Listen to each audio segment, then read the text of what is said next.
Here's your wrestling news for June 19th, 2022, and your headlines for today include WWE digitally removes references to Sasha Banks on SmackDown, top AEW star lays down the challenge to Banks to sign with Tony Khan, update on plans for Cody Rhodes will be treated like a Hall of Famer upon his return, Ric Flair says AEW and WWE wouldn't deserve him at his prime, why did Brock Lesnar return on this week's SmackDown?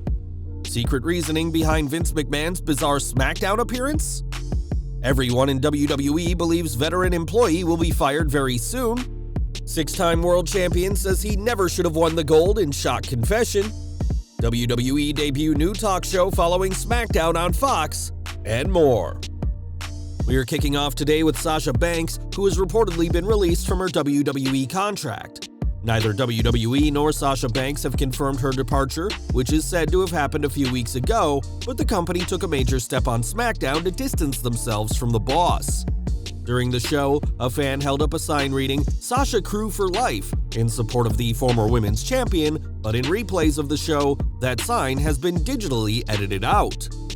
Now the sign is completely blank, which looks odd on the hard camera for a fan to seemingly bring a plain white sign. Banks hasn't been seen since she and Naomi walked out of the May 16th Raw over a creative dispute, and while we may never see Sasha Banks on WWE TV again, the company is working hard to make sure we don't even see her name, no matter who the fans are supporting. If Banks has been released, there's no word on what her future plans are, though it's expected that she'll be waiting out a 90-day non-compete clause. It's possible that AEW will make a move to sign her when the time is right, and one wrestler in particular would love to see the boss sign with Tony Khan. During a virtual signing, AEW Women's World Champion Thunder Rosa was asked about the possibility of Banks signing with the company and is all in on the idea. Of course everybody is gonna come for whoever's on top, right? I'm the biggest prey any predator comes after, and I'm ready, man. I told you, I'm not afraid of nobody. If the boss wants some from La Mera Mera, she got it. She got it coming. Hell yeah, that's how I do. While AEW is home to stars Banks has worked with before, there's plenty of names she's never faced, including Rosa, Britt Baker, Jade Cargill, and others. Whether Banks comes to AEW, nobody can say for certain, but it may be a matter of time before she becomes the first woman to win gold in both WWE and the All Elite promotion. Hours before WWE Hell in a Cell 2022, Cody Rhodes suffered a torn pectoral injury, but muscled through the pain to compete in the night's main event. Cody earned a ton of respect by everyone for his gutsy performance, and now we have an idea of what will happen when he returns. According to the Wrestling Observer newsletter, this injury has not hurt Cody's chances with WWE at all, and there's talks about giving him a return similar in scale to Triple H's comeback in 2002. Like Cody, Triple H fought through an injury to compete after tearing his quad in May 2001 and received a thunderous ovation upon his return inside Madison Square Garden in January 2002. WWE hyped up the game's return by airing recovery packages in the weeks prior, and WWE is likely to do the same this time, with Cody's entire surgery reportedly being filmed by the company. After returning, Triple H would go on to win the 2002 Royal Rumble and headline WrestleMania 18 by becoming undisputed champion. WWE has said Cody will be out for 9 months, but many believe he'll be healed up in time for the Royal Rumble, so the past could end up repeating itself with the American Nightmare. This July, Ric Flair will compete in his final ever match at the StarCast 5 event, bringing his legendary career to an end. During his heyday, Flair was arguably the biggest star in wrestling, and he's had some choice words about the current state of the industry. Speaking on the two-man Power Trip of Pro Wrestling podcast, Flair speculated on how he would fare in his prime in today's era and said that nobody would be worthy of his talents. "If I was 35 years old right now, they wouldn't be able to afford me, and boy, they need help with the ratings right now, both of them. Those written interviews, you could tell a mile away whether the kids feel it or not. It's a lot of pressure to read something that you don't actually feel in your heart." Flair added that wrestling's biggest issue today is being unable to produce stars, saying that while the likely return of The Rock will move tickets, the drawing power doesn't exist within the full roster talent. We can only imagine what the Nature Boy in his peak would have done if he were wrestling today, but on the cusp of his retirement, Ric Flair doesn't believe either WWE or AEW deserve his skills. During this week's SmackDown, Brock Lesnar made his first appearance since WrestleMania 38, confronting undisputed WWE Universal Champion Roman Reigns. Returning in his hometown of Minneapolis, Minnesota, Lesnar's return was one fans didn't see coming, and now we know more about why exactly he returned. In a new report from Fightful Select, it's confirmed that WWE did indeed bring Lesnar back due to Randy Orton's injury, as the Viper had been the planned opponent for Reigns at SummerSlam. Lesnar's return was being kept top secret behind the scenes, with the Beast's name not being uttered backstage until about 5 p.m., and he wasn't featured on the internal rundown handed out just before the show. While some have suggested that bringing Lesnar back was a decision made to give WWE some PR, especially given the investigation into Vince McMahon, that isn't the case, as the report notes that the decision was made weeks ago to bring the Beast back. Now Lesnar will have another shot at dethroning Reigns, and the two will meet in a last man standing match at SummerSlam in a bold move by the ever-chaotic promotion. SmackDown also saw Vince McMahon make his first public appearance since the announcement of an investigation into him and his stepping down as WWE CEO.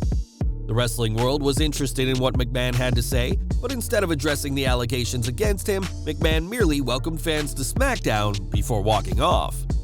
Fightful were able to speak to several superstars who were at the show, and the consensus around this promo is that it served as a subtle message to the investigation, or as one superstar put it, he's basically showing through his promo that he handles what's in front of him and he's not running.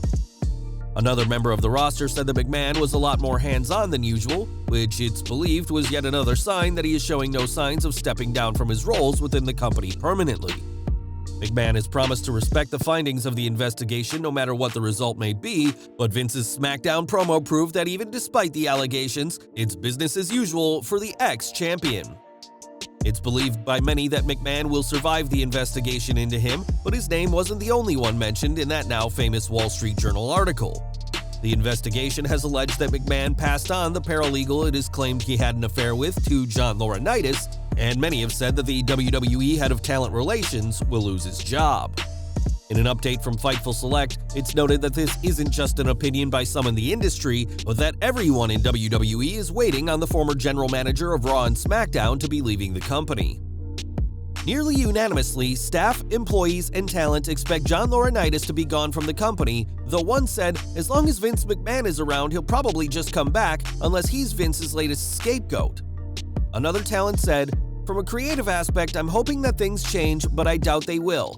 From a business aspect, I'm also hoping that things change, but also still doubt they will. Really, the only thing that I think will actually change is Johnny will be fired, which will be nice.